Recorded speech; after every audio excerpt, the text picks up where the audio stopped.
Something came to my attention the other day while I was scrolling through TikTok. And I was thinking to myself, people can't all think this way, surely. So the video was basically of a guy who's interviewing people in the city of New York and basically asking them how much are they paying rent in their New York apartments, right? And usually they're saying like, I don't know, 5K and above. They go in and it's pretty much just a 1-bedroom flat. How much of your monthly salary are you giving away to live in a bloody apartment, which is 1 bedroom, and you can't have the freedom of playing your own music as loud as you want? You're constantly having to listen to people walking around above you, on the sides of you. You never really have your own freedom. So you're literally working to pay, I don't know, 50% of your salary or more to a 1-bedroom apartment, and then, you know, plus bills and all that kind of stuff, your living expenses, and you're probably left with, you know, nothing much in the end of it. And people are doing this just so that they can live in a city where they deem that they have way more opportunity. But the problem with this is that these people are slaves for the rest of their lives. They never have any asset to say that it's theirs. Their cars are always on finance, their apartments and houses are always on finance, and you're always left with nothing in the end of it. You know, this is what made me think differently, and I thought, you know, I was in London, and I was on the tube, and I remember seeing people on their high-paying salaries and thinking, God damn it, you know, these people are making a lot of money, some of them, and they're obviously making probably a lot more than I am, but they're all miserable, right? Does really having a high-paying salary equal happiness? Evidently not. It got me thinking more and more that this way of living that everyone chooses to live by, it just doesn't make sense anymore. Now, what was the thing that was holding people back from living in a village like this previously? It might have been, you know, lack of opportunity, no internet. But I'm here, I live in this big house with this yard. I can make as much noise as I want. I can park probably, you know, 5 cars on the drive, plus behind me I could park another 100, you know, with no problem. I can play my music as loud as I want, no one cares. All I can hear is the odd birds, the cat playing outside. And all for a small price in comparison to living in a city or a town. And you think, why aren't more people doing this? One of the things that obviously held me back when I first moved here was the internet. I had 12 megabits a second, and me with wanting to do content creation and YouTube, it obviously was a struggle because I couldn't upload anything, right? But then that's when I heard about Starlink, so I set up a Starlink satellite, and I can get 200 megabits a second here in pretty much the middle of nowhere. So every little thing that was a problem before is no longer an issue.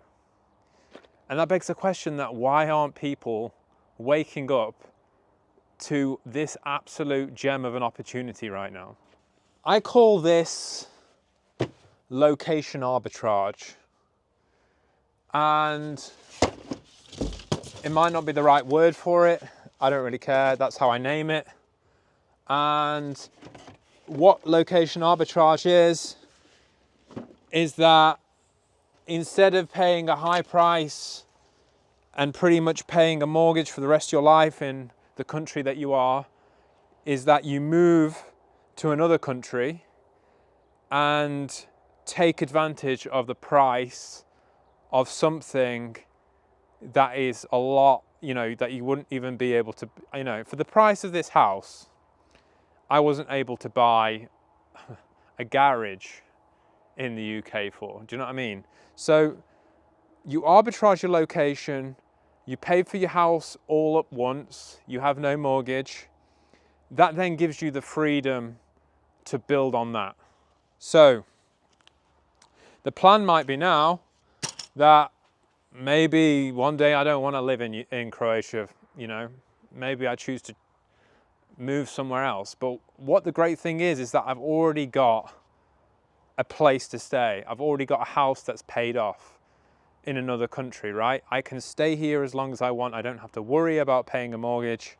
It's always there. If I want to move somewhere else, I actually have now a base in which I can build my income instead of paying for stupid things with credit and becoming poor all the time. So I can actually save, you know? So I save money. I can then decide, you know, I want to move a different country now.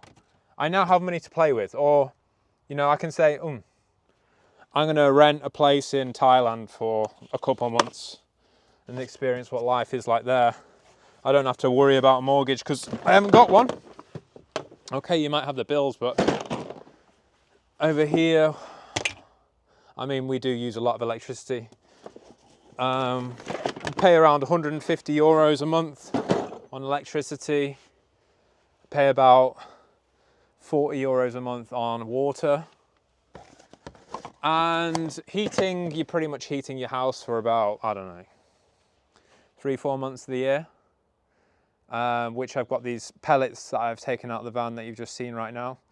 15 kilogram bag, can last a day. It's around 4 euros a bag. And that's literally the wood pellet boiler going on all day. So in terms of those expenses, not so much. Now, obviously a lot of people think that Croatia is expensive, and yes, it is expensive. But everyone is coming here with the same mindset that they've taken from America, which is, let's buy a condo with a sea view. If you're going to buy a condo with a sea view in a place like Zadar or Split, you're going to be paying 200 to 300k upwards for, you know, again, a 1-bedroom or 2-bedroom, whatever. It's a waste of time. Buy a house in a village. You can buy them for under 100k still. You've just got to have a keen eye for it. I look at things differently, right? So where do all the posh people live in the UK? All the posh people live in the villages, right? Now, if you look at Croatia, all the poor people live in villages here, right? And all the rich people move to the city.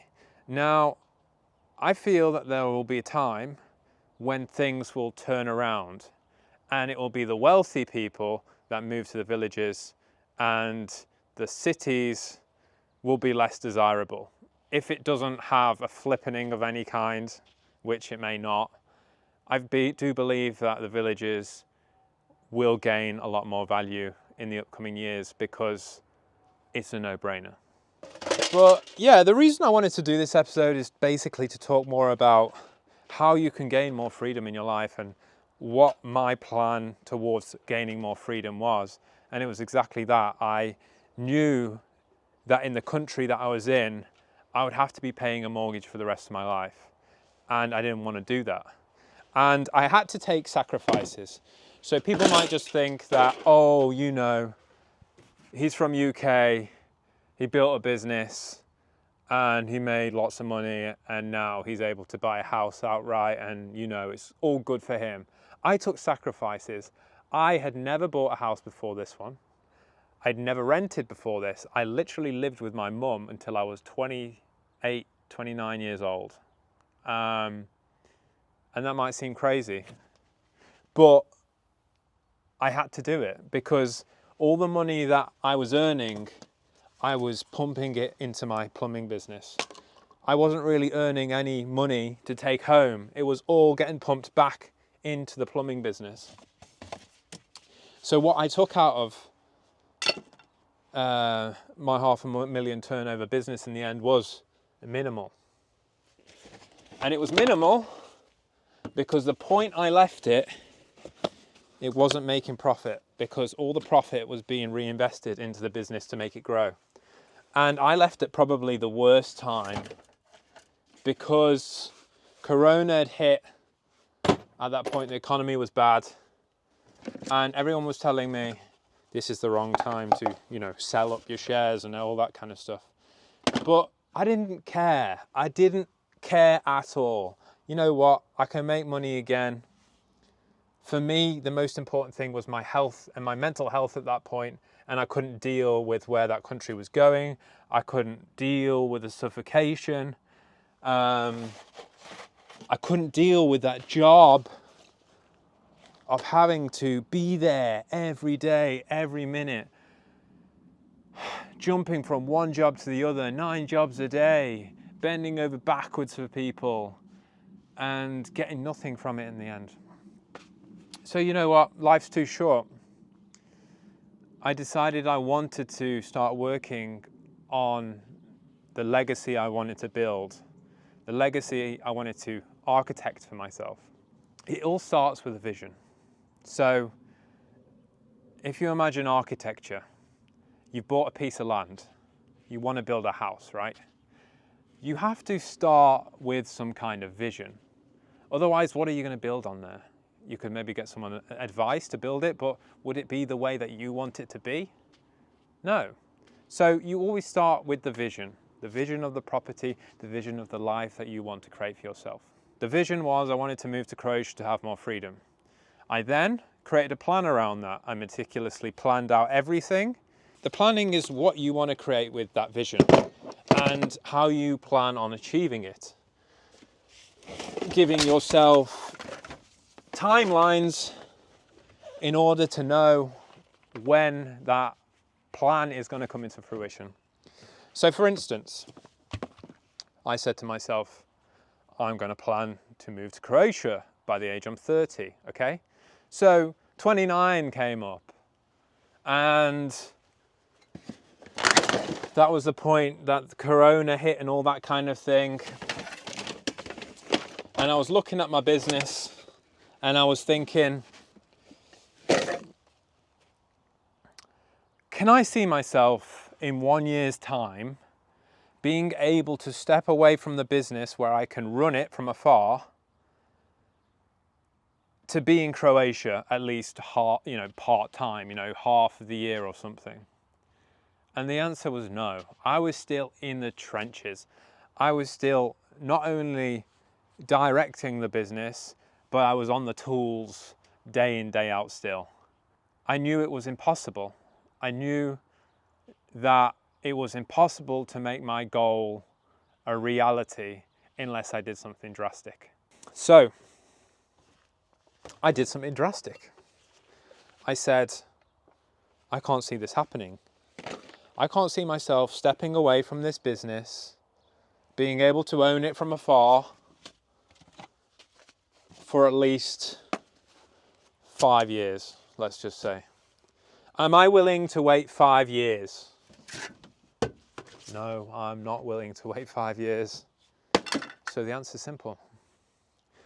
The answer is simple. You either go and do what's comfortable and do what's secure, or you go out there and you take a chance, you take a risk, and you follow your dream, and you do what you want to do.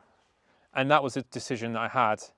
And I decided that my health is the most important thing. Without my health, I cannot do anything. And if my health is being destroyed by this business that I'm in, then so be it, because no money is going to probably pay for the amount of damage that this stress is going to cause me. So it was simple. Well, I say it was simple, it wasn't simple. When you want to chase your dream, when you want to do something that's out of the box, you have a lot of resistance to get against. And I had a bloody ton of resistance. All family, all friends, thinking I was a nut job. Business partners that didn't necessarily understand me, giving up what we'd created together as a team. But the thing is that you have your own life to live, and you cannot live your whole life for other people, because I did enough of that. My whole life was living for other people, doing what they wanted. Gets you nowhere. After the planning part, you've got to decide that you go ahead with things.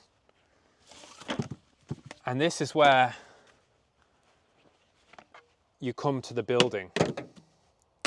Now, when it comes to building, just like building a house, you can't necessarily do everything on your own. If it wasn't for my wife's family, who helped us a ton.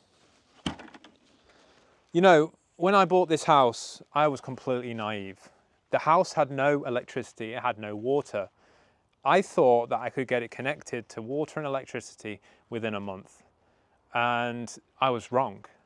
Electricity took 10 months. Water, I only just got connected now. It took 2.5 years to get connected to water, right? Without the right neighbors and stuff, it would have been extremely difficult. Without my parents-in-law, it would have been extremely difficult, because when I bought a house, I didn't know what I was taking on. I didn't know the project I was taking on. The house, you've probably seen on previous videos. If you haven't, check it out. The house was literally untouched from Yugoslavia, pretty much. Everything was old-fashioned, everything needed renewal. We were like cleaning the dishes in the bathtub. Without their help to build everything, you know, they drove from Latvia. They drove from Latvia to come help us prepare all the houses, you know, even help with the funding of renovation. And that was a big thing for me, because I actually realized something. I realized in this day and age, we are all pushed to be individual. We're all pushed to think that we have to do everything by ourselves. But actually, where the power comes is in unity. Power comes when you work together. Power comes when families stick together and help each other. And I've learned so much from that. And I will definitely be passing those things on, you know. When you start on your journey, it can be very easy to be naive. It can be very easy to be hyper excited, super excited, and think everything is going to go as you expect it to. But just expect that everything goes nowhere near how you expect, and everything goes completely different. And that's okay. The main thing is you need to push forward. But to have the support in place to help you through the journey can speed you up by years. It can help you massively. So having the right support systems in place during your journey is paramount. And that's in a way why I've built like one of the new services that I have. I've called it like legacy architecture. It's to help people that are my past selves, that feel trapped, that felt anxious, that felt like they didn't really know what their vision was at the time, or how to act upon it, and didn't have very much self-confidence and didn't know where to go. I now have been through it all, and it's been my dream ever since moving to Croatia to coach them and help them in order to make their dreams become a reality. In my journey, if there was someone that could help me in that way when I needed it, I definitely would have took it on. Ever since I left the UK, I've always wanted to help and impact people. And one of my first business model ideas was actually doing retreats here in Croatia to help people with sort of like, mindset, self-improvement and that kind of stuff. You know, I was obsessed with it. I was from, the age of 25 or something when I actually read my first book, Rich Dad, Poor Dad. It was about investing and stuff, and it opened my eyes up massively to how the world works. I just noticed my background is super messy right now. It opened my eyes massively to how the world works. And that is when I started my self-improvement journey, where I started documenting everything. I've got about 50 journals. I was journaling everything. I was watching how to improve. I was literally documenting my habits, charting out every part of my life, you know, whether it was relationships, spiritual, fitness, relationships, friends, business. I was analyzing all of that. I was trying to become my best self as quick as I could. And I put first my self-improvement because I knew that everything I did would improve if I improved myself first. So yeah, I spent a ton of time doing that, and I wanted to help people do the same thing. So this is what I've dreamt about doing for an extremely long time. Why I didn't do it before is because you have this imposter syndrome. You have this imposter syndrome to think that like, oh, well, what makes me, you know, what makes me the right person to be able to coach people in X, Y, and Z? You know, I'm still figuring things out myself. I'm always going to be figuring things out. I'm always going to be making mistakes. That's what makes us human. But I feel that now, more than ever, I'm ready for this because I've got to the stage I am now. So when it comes to the building stage, a few things need to be said, which is, if you believe that something is going to happen overnight, that you're going to build a fortress overnight, you can pretty much think again. I was obsessed with getting instant gratification for everything I was doing. And when I wasn't getting instant gratification, I was feeling down and upset. But the reality of things is that everything worth it requires patience.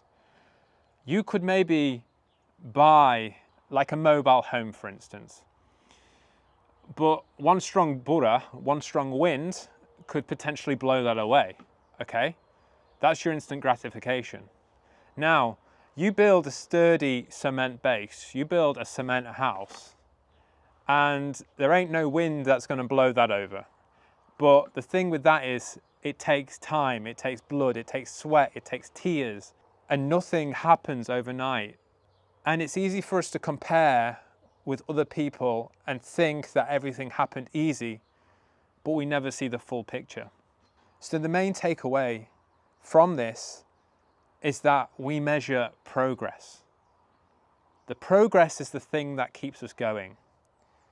When I started with this house and I started like, you know, taking the walls down, taking the tiles down, it seemed never ending. It seemed like nothing was happening. I was like, I don't know, it was like, oh my God, like how much time is this gonna take? How long is this gonna take? I can't see this ever ending, you know? You start getting the plasterboard up, you start putting that on the walls, you start putting that on the wall, ceiling. You've got all the first fixed pipe work in place, the electricity. And once that's all plastered, then you can kind of see, we're getting somewhere now. We're getting somewhere, you know, the end is near, you know? So it's about building that momentum, developing the house, developing your dream to what it is. It's about taking the risks and really staying true to your core values as a person. Once the building is complete, then you pretty much have the finished product, which is then part of your legacy, because that hard work will be shown and it will always be there. This house now, it'll always be mine unless some crazy stuff happens, I don't know, like a natural disaster or something. Touch wood. Where's the wood? Where's the wood? Where's the wood? Where's the wood? There's no wood around here. Ah. Touch wood. Unless something like that happens or something stupid, like I've always got this house. It will always be part of my legacy. It will always be there now. I have built part of my legacy. And that's it, you know? You've put the hard work in. Whatever you've gone through for a long period of time, that will always be with you. And what I realized as well is that during this, you know, period of time where I've tried multiple business models and chased these get rich quick schemes, is that everything that is get rich quick, everything that is fast money, has no longevity. It's the slow things that have longevity. The fast things are here today and gone tomorrow. You've got to pull the trigger, be there at the right time, in the right place, and the people that you potentially look up to that have done these things were in the right place at the right time. And not everyone can capitalize over those things. Sometimes it's just good to be slow. The biggest superpower, I believe, in this day and age is getting rid of distractions. I really believe that is the biggest superpower, because that's all we have now. We have information overload, and we have distractions around every corner, be it social media, TV, anything that's trying to steal our attention, because attention is the greatest currency of this day and age. And that's what they're trying to take from you, your attention. You have this smartphone in your pocket and it's $1 billion product that has been designed to steal your attention at every corner. So having patience and having the ability to focus without distraction is a superpower. Somebody's woke up. Yeah. Yeah, you woke up? Yeah. Yeah. Did you have good sleep? Yeah. Yeah? You want to go see Mummy? Mommy. Mummy, let's go see Mummy. So I guess this is my unofficial, official release of my coaching program, Legacy Architecture, where I'm going to run you through everything that we've explained in this video. If anyone is going through similar problems that I was when I was younger to what I'm, creating now, with creating a vision, creating a plan, building on that dream and making it a reality, the website link is below. I'm only taking a certain amount of people, and it will be the cheapest now that it ever will be in the future. So if you want to create more freedom in your life, click the link, schedule a call with me, and then we'll see if we're both suited to work together towards building your dream. I hope my content gave you some value today. I will continue cleaning out the van, and don't forget to like, subscribe and share, and I'll see you on the next episode.